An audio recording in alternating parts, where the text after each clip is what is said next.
The Venna family was struck by tragedy yesterday when the body of 10-month-old baby Saanvi was found.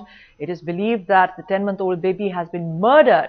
Now, news coming in that there was in fact a ransom note left by the kidnapper which led the police to the killer. The killer used nicknames in the ransom note which proved crucial in the investigation. The killer, by the name of Raghu Yandamuri, addressed the baby's father as Shiva, a name which is only used by close family friends. The killer also addressed the baby's mother as Lata in the ransom note. The name again is only used by close contacts to address the baby's mother. According to court documents, a dissection of the ransom note proved crucial. Shiva, the note read, "Your daughter has been kidnapped. If you report this to the police, she will be cut into pieces." The note demanded $50,000 and said that the money had to be delivered to a nearby fast food restaurant. It also goes on to say, and I quote, "Your wife Lata will have to bring the money to the location alone." 10 copies of a typed ransom note were scattered on the floor around the grandmother's body. Well, let me go across to Gurmeet Sori of Headlines Today, who joins us for this story from Philadelphia. Gurmeet, terrible tragedy, a 10-month-old life snuffed out after the grandmother was killed. It must be really devastating for the family. But what led the police really to nab this suspect? You know, it's odd because when they called Raghu in for the interview on the 25th, which is yesterday, after talking to them for a while, he just kept telling them how he's helped the family, he's done everything, and he's going to make sure that he helps them catch the child. After a little while, he himself admitted to the detectives that he was responsible for the deaths of Satyavati and Saanvi. He himself told them that. That's what the police reports indicated. He himself came forward and declared that. Right. Gurmeet, what was this person's association with the family? Was he a close family friend? Was he a relative? How was he associated with the family? How did the suspicion really fall on him?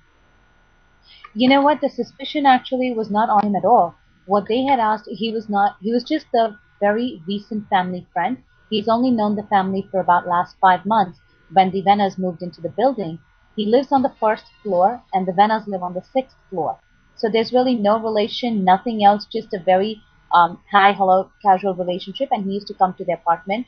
But when they brought him in, they asked the Vennas to give them Shiv and Lata, to give them a list of all the people that they think might be responsible or people who know them personally, because the kidnapping note had Shiv and Lata name on it. And from what the Vennas said, only people who call them by those names are people that know them on a personal level. So they told them to make a list of everyone that calls them that, and one of the people on that list was Raghu. And when they started calling all the people in for the interview, Raghu was one of the people that was called in yesterday. Right. And initially, like I said, he was talking, and then eventually he gave himself up. Right. Gurmeet, did the family have any altercation with this suspect, Raghu? Did they have any kind of fight or argument with him? What were their relations? You mentioned it was a casual acquaintance, but was there any altercation in the past 5 months? Nothing at all. That's what's so shocking to them, and that's why they find it even more alarming that they didn't know him that well. He was a family friend, and that's about it. A new family friend. Other than that, there was never any argument or animosity with him at all. All right, a terrible tragedy, Gurmeet, for the family indeed. But what is going to be the next course of action for the FBI? Have they arrested the suspect considering he's confessed? Yes, they have arrested him. He was in the courthouse today with handcuffs and everything. But the next course of action, he's not going to be released on bail. The judge denied the bail to him. So he's going to be behind bars till his hearing next Friday. And at that hearing, they will testify, bring the evidence forward, and decide if this case is going to go for trial, unless he pleads guilty, and then he gets his sentence right there and then. Gurmeet, very quickly, one final question before I thank you. Do the police believe that Raghu acted alone, or did he have any accomplices? At this moment, they will not release that until the hearing next week. But from what we understand from his wife, she knew nothing about it, so we don't know if there's any other accomplice in this. All right, Gurmeet, thank you very much indeed for joining us with that extremely tragic story, the latest details. There is one arrest in that case so far. Well, the FBI had earlier confirmed that the 10-month-old baby, Saanvi Venna, who was abducted on Monday in Philadelphia, is dead. Her body was found in a gym of the family's apartment complex on Friday. Raghu Yandamuri, the prime suspect who had murdered Saanvi and her mother Satyavati, has been arrested and denied bail. Raghu was Venna's neighbor and lived in the same apartment complex.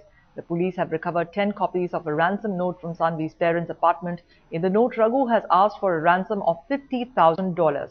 Raghu had also threatened to kill Saanvi and cut her to pieces in case the note was made public or if the police was informed. We have filed charges of murder, kidnapping, robbery, burglary, abuse of corpse, and theft against Mr. Yandamuri. This individual had planned to kidnap Saanvi Venna, and he was going to hold her for ransom. We found a ransom note. There were actually 10 copies of an identical ransom note demanding $50,000. Over the past few days, we had been very hopeful that Saanvi was still alive, and we were taking every step we could, making every effort we could to try to locate her. We learned from the defendant that he went to the home. He made an effort to kidnap the child. During the course of that event, he took the life of her grandmother. He then left the apartment building with the child suffocated with a handkerchief in her mouth and stuffed into a suitcase. He disposed of the body, and we found her tragically this morning. The police report stated that Raghu arrived at the apartment on Monday morning with the intention of kidnapping baby Saanvi. Armed with a knife, he first threatened Saanvi's grandmother, and as she tried to save Saanvi, he slit her throat. The prime suspect, Raghunandan, hails from Visakhapatnam, Andhra Pradesh. According to his Facebook page, he got married in June this year, and sources say that his wife was the one who turned him in on suspecting his involvement. The fact that he was a neighbor and hails from the same community has shocked the victim's family and friends. Saanvi's family is inconsolable and has demanded the severest punishment for Raghu. It's not related to us in any way. Please make note of that. That guy is not related to us in any way. Just some neighbor who did this to our family. That's all. And how long have you known this neighbor? I just know this name now. It cannot be a relative of ours if I haven't known about him. Okay? I didn't even know that. I just came to know about him now. I want him to be crucified to the maximum. That's it. So sad. I'm really ashamed of this, what happened today. Because I run stations in a very dreaded, deadly black neighborhoods and American neighborhoods, and I never felt threatened. I mean, small pretty things happen, but our own community, our people, Telugu people living in the same building, he has done this. It's a shame, and I'm very, very sorry. I think we have to be careful from now on. Well, let me go across to Mridula Chanduri, who joins us now on the phone line. Mridula, terrible, terrible tragedy for the Venna family. They've lost their mother, who is 61 years old, Satyavati, and now it seems that they've lost the child as well. Tell us, it must be a complete shocker for the community in Andhra Pradesh, considering that the perpetrator of this heinous crime hails from their own community. Absolutely, it was a double shock for the families here. They were hoping that they would hear at least one good news that Saanvi will be safe and sound, though they have lost the mother of Saanvi's father, that is Satyavati. But that was not to be. And not just the fact that he was a Telugu and from the same community, it was also the fact that he was very close friends with Saanvi's father. That is actually troubling the family, because the family back home in Hyderabad, in Andhra Pradesh, and his extended family in the US did not know this person, but Saanvi's father certainly did. They were friends for the past 6 months. Friends enough that Raghu used to call Saanvi's father by his the name that is very commonly used among his friends and only close acquaintances. So and he knew Satyavati enough that she trusted him enough to let him inside the house when he knocked on her door, and that led to her death, in fact. So it was a trusted person, somebody they knew, somebody their own, that has done this heinous crime. It's completely unfathomable. The grief is too big for them to even digest at this point of time. Right. And Mridula, what are the funeral arrangements for Satyavati? We understand that her son was going to accompany the body to Andhra Pradesh. What do we know about what they're planning regarding the last rites? Well, the body is supposed to reach Hyderabad at least later tonight or early tomorrow morning by flight From there on, the body will be taken to their native village in Prakasam district. As of now, we haven't heard that the son will be coming. For obvious reasons, he will be staying back because the autopsy on the child is yet to be completed, and only then will they release the body of Saanvi to her parents. And it's after that that probably both the parents will come back to India with their child's body for the last rite.